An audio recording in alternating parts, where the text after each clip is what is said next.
салому дуруди бепоён ба кулли мухлисони барномаи дар шабакаҳои иҷтимоӣ. Фирдавси хурсанд тоб хабарҳои варзиширо мегӯяд. оғоз мекунем. дӯстон, як хабари гуфтаниву шуниданӣ аз нигоҳи натиҷаҳои футболӣ, ин ҳам шикасту рехти Интер аз ҷониби рақиби азалист. Милан агар дар серияи А-и Италия шикастагӣ бошад, вале рехтагӣ нест. аммо ҳар вақт муқобили Интери душман бозӣ мекунад, ба қавле ҷинҳояш бедор мешаванд. агар ба бозиҳои Милан як бор дар чемпионат нигоҳ кунед, он ҷо тамоман ҳоли зор дорад. дар даври гузашта дар майдони худ аз Аталанта шикаст хӯрд ва ин ҳам барояш бохти даҳумин дар давоми мавсим шуд. пеш аз рақобати ҷавобии даври ниманиҳоии ҷоми Италия, касе пай намебурд ки Милани нуҳум аз серияи А зидди Интери якум баробарӣ карда метавонад. инро ҳатто новобаста аз мусовӣ дар бозии аввал худи мухлисони ин тим ҳам бовар намекарданд. вале чӣ тавре дар 4 бозии пешин миёни ин дастаҳо дидем, дастаи Консейсао боз ҳам барои Интер дарди сар шуд. чанде пеш агар гигантҳо аз Интер дар финали Суперҷом зидди Милан шикаст хӯрда буданд, ин маврид дар мизбонӣ зидди сурху сиёҳон кореро карда натавонистанд. бохти 3-0 баъди шикасти сафарӣ аз Болония барои бозингарон чун резиши як сатил оби хунук тори сар гардид. ин мавсим мо Интерро зиёд таъриф кардем ва гуфтем ки маҳз дастаи Инзаги метавонад дар Лигаи Чемпионҳо проблема барои Барса шавад. вале агар Интер дар охири мавсим бо чунин гиристанҳову гурехтанҳо аз майдон берун шавад, пас беҳтараш пеши шербачаҳое мисли Ламин Ямалу, Педри ва Гави намоён ҳам нашавад ки ҳолаш аз ҳозира дида бадтар мегардад.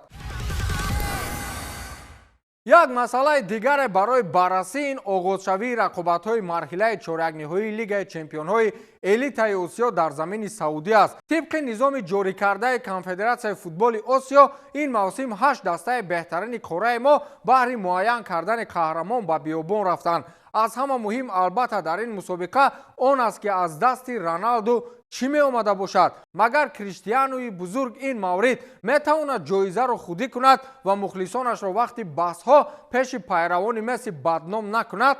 зеро фурсатҳои ахир танҳо Месси ҷоиза мераваду сари мухлисони Роналду бошад то замин поён шудааст. мумкин бурдани рақобатҳои асосӣ ба мулки Саудӣ то ҷое барои Роналду корҳоро дар роҳи ҷоизагирӣ осон кунад. вале чӣ тавре аз баромади Ал-Наср дар чемпионати Саудӣ ва муносибатҳои сарди Роналду бо Пиоли мебинем, ин навбат ҳам Роналду дар ҷоизагирӣ танаффуси маҷбурӣ хоҳад гирифт. вале ба ҳар ҳол баҳри баромади муваффақи Роналду дар Лигаи Чемпионҳои элита мо танҳо беҳтаринҳоро хоҳонем. дар чемпионати собиқи Роналду бошад Ливерпули клуб не, Ливерпул слотро аз қаҳрамонии навбатӣ 3 холи дигар ҷудо мекунад. вале дар пеши роҳи онҳо каси дигар не, Тоттенҳеми мулоимхунук қарор дорад. дастае ки аз азал ҷоиза намегирад ва 100 сол ҳам гирифтанӣ нест. мудом аз тимҳои заифу рехтагӣ шикаст мехӯрад. вале ноомадии кор ин аст ки зидди тимҳои топи англисӣ дар майдон доим мисли шер меравад. манзури гап ҳам ҳамин аст ки дастаи Анже Постекоглу метавонад ба қавле рӯҳияи бачаҳои слотро вайрон кунад ва чемпионӣ ҳам ба таъхир рафтад. Ливерпул дар омади гап ин мавсим дар Премер-лигаи Англия баромади шоён дошт ва агар онҳо нокомӣ зидди парижиён намешуд, Салоҳи ҷураи мо ҳам аниқ молики туби тиллоӣ мегардид. вале чӣ илоҷ, футбол дигар ҳамин аст ки на ҳама вақт дастаи зур пирӯзӣ ба даст меорад. вале рӯзи 27 март бояд ки дастаи зур аз майдон чун шер барояд ва Ливерпул ҳам тезтарак дар Англия қаҳрамон шавад.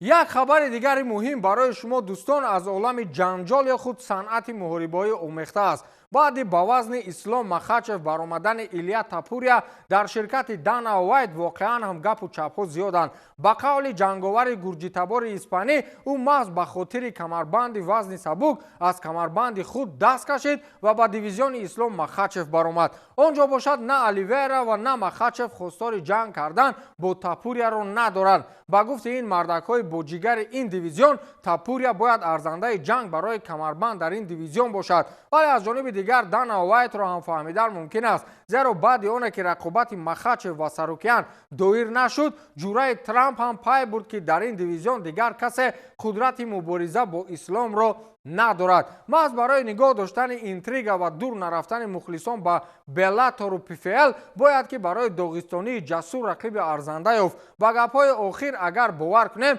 Тапурия ахиран дар дивизиони Ислом аниқ барои камарбанд вориди ҳашткунҷа мешавад. вале маълум нест ки Ислом ба дивизиони болотар мебарояд ё ки ахиран баҳри рақобат бо Илия Тапурия розӣ мешавад. варианти пирӯзии Мадалена зидди Билол Муҳаммад ҳам Исломро барои мубориза то камарбанди дигар розӣ карда метавонад. хулоси гап ин ки Ислом Махачев чун ҳарвақта хатарноктарин боқӣ мемонад, вале баъди шикасти Усмон Нурмагомедов аз гурҷии дигарӣ акнун аз пирӯзии 100% Ислом ҳам ба қавле дилҳо дур меравад.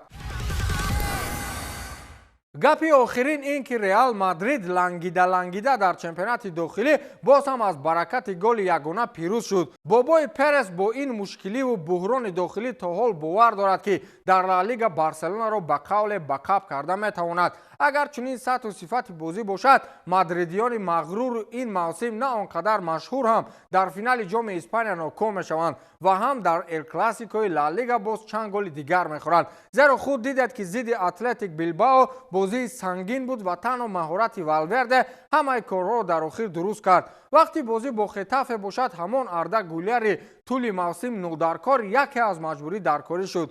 голи ягонаи бозингари ҷавони туркӣ то ҳол барои қаймоқиҳо умедҳо барои ҷоизаи дохилиро зинда нигоҳ медорад. вале бо вуҷуди чунин ҷароҳатҳо ва дилсардӣ дар дили худи бозингарони Мадрид ба хаёлам аз осмон ситора фароварда намешавад.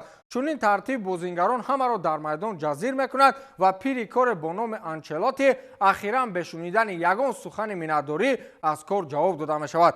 хулас ки мухлисони мадридиро зарур аст ки то оғози мавсими навин ба дағдағаву додзаниҳои душманони ашадӣ аз Барса тоқат кунанд. ба ҳаматон сабри ҷамил, то дидори навбатӣ, хайр.